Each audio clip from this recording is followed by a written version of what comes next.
Hi everyone, my name's Electrodonkey and today we're back playing another game.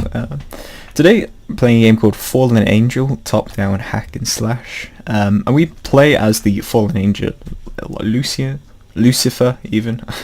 Ascend and fight your way up. So, there's a little demo, and I have actually played quite a bit just before this video. And I really liked it actually. It's something that there was one obvious thing which I didn't like.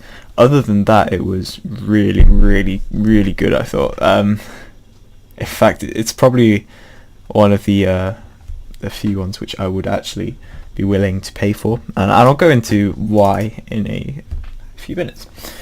So I open it up and it looks a little bit like this. I'm not amazed, but you know, it's pretty nice. I'm just going to start a new game for the purpose of this. Immediately I see these WASD controls and I'm thinking, yeah, that's pretty good. I quite like those kind of controls. Space to dash, right? This is seeming familiar. I'll get into why this is familiar later. But then we got the mouse situation. Now, personally, I don't think the mouse has been made like this. The biggest thing for me is the mouse. The only reason why I think this is because of the way it is. So it's set at a circle around the player, which you can see. So also not an amazing circle because it's not around the center, it's around the bottom, but all the same, it's around the player. The problem is you don't know where your cursor is, and of course this makes a big difference, because if my cursor is all the way out the top corner and I move it over, it's going to move slowly. If I try and if I get it right to where my player is, it's going to move super fast, just like a little flick of the wrist. I can flick around like that, and that's a big problem, especially for one that's hacking and slashing like that. So there is that little bit of a problem. I think that there should be some sort of indication to where the mouse is, and definitely sort out kind of the thing where it's really close to the player, what happens with this. Another thing that I personally thought was that this should be dashable, but it isn't. You have to use the teleport thing. And this kind of links into why I think this is a great game at the moment. And that's mainly because it reminds me a lot of Hyper Light Drifter, which is one of the few games which I've actually played all the way through and played again all the way through on the harder difficulty. So yeah, it is very reminiscent of that. The reasons that space to dash is very much the same. This kind of cursor thing is very much the same, apart from the fact that in Hyper Light Drifter it does show you where your cursor is. This is kind of the same. You kind of have a bow instead, but yeah, it's kind of similar. It's an interesting way of mixing it up a bit. The slashing is very similar, but then you got that extra slash at the end. I think it's your like 5th slash or something, which is pretty cool. 3rd. Yeah, that's pretty cool. I quite like that. The dashing is very reminiscent because it's not based on cursor. Yeah, it's very similar, I think, and that's one of the reasons why I actually really like it. But yeah, there's no like obvious issues aside from that fact. I think yeah, the teleporting could be made a little bit better. So for example, if I hit that corner, it doesn't really work. You kind of got to hit the center, and that can be a bit hard with the mouse controls sometimes.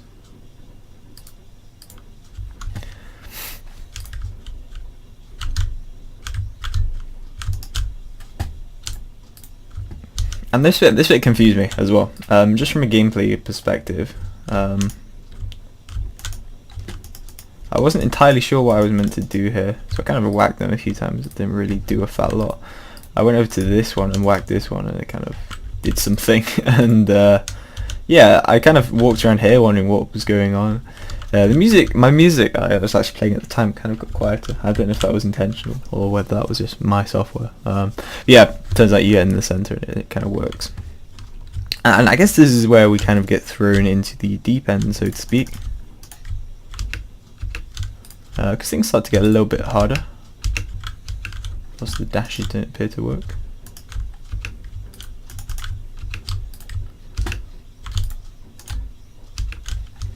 And yeah, this is the point where I completely struggle to review the game anymore and end up just playing it. Because, as I've already said, this is one that I would be willing to pay for just because it reminds me so much of Hyper Light Drifter, and that was one of the games which I really liked. And yeah, I'd be quite willing to pay for it. So at the moment, I can't see any obvious issues from what I've played.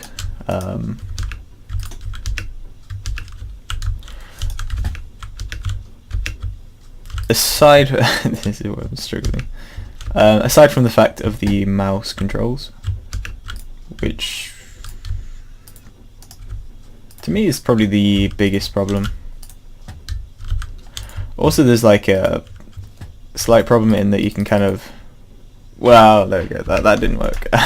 You could kind of exploit it when I did it earlier. I guess now it's probably not working.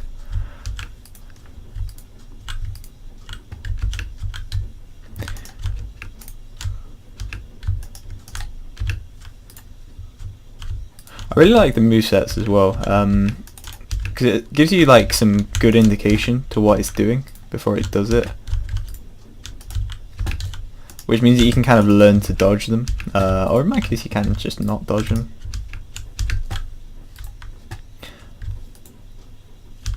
I mean, personally, the way you can like hit onto them and stuff is pretty cool, but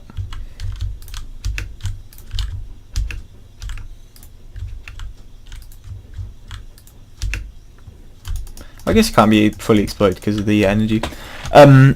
Yeah, the problem I find with it is that I'll find myself like,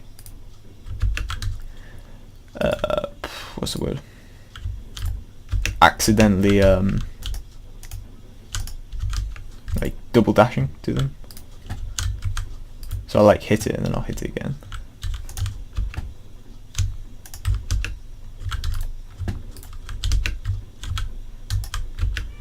And this was much easier when I was playing by myself.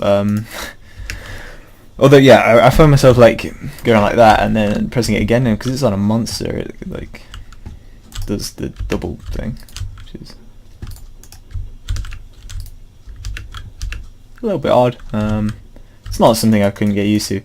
I think the main reason is because I'm so used to the Hyper Light Drifter controls that coming to something that is very similar like this is kind of confusing. Okay, I think we want to go for that one. Yeah, the thing that really screams Hyper Light Drifter to me is, especially these kind of dungeon levels. This is really strong, but this especially. I'm not sure what this is meant to be, but in Hyper Light Drifter there's these kind of pillars scattered everywhere, which tell you nonsense most of the time, and there are these gates which you need to do things to unlock, like hitting pillars. For example, these pillars here. My upgrade doesn't seem to work, so that might have just been me being stupid there, but or it might have been a problem.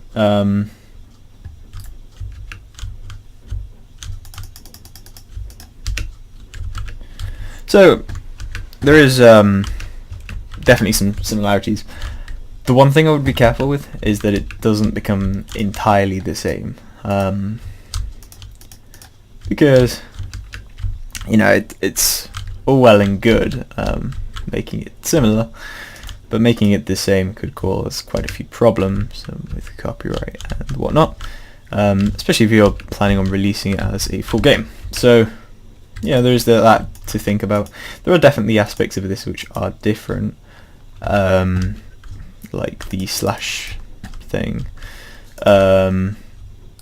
That's definitely different. Okay, the trace returns. What do I do? Prepare to die, I think. How do I enter? Click.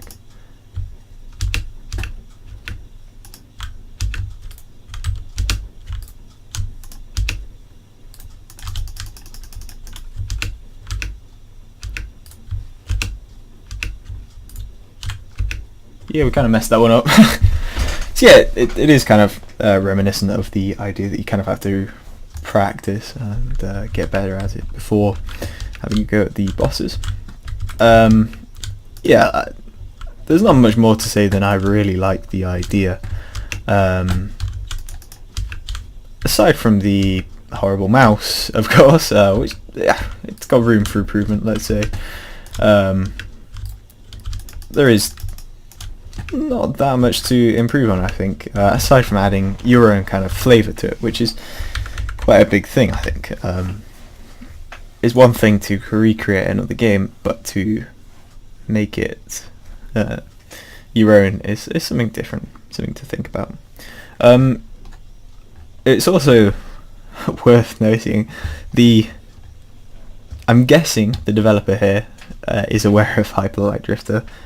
It might just be that they're entirely coincidence, and that they're not aware of the game whatsoever, and it just happens to be kind of similar.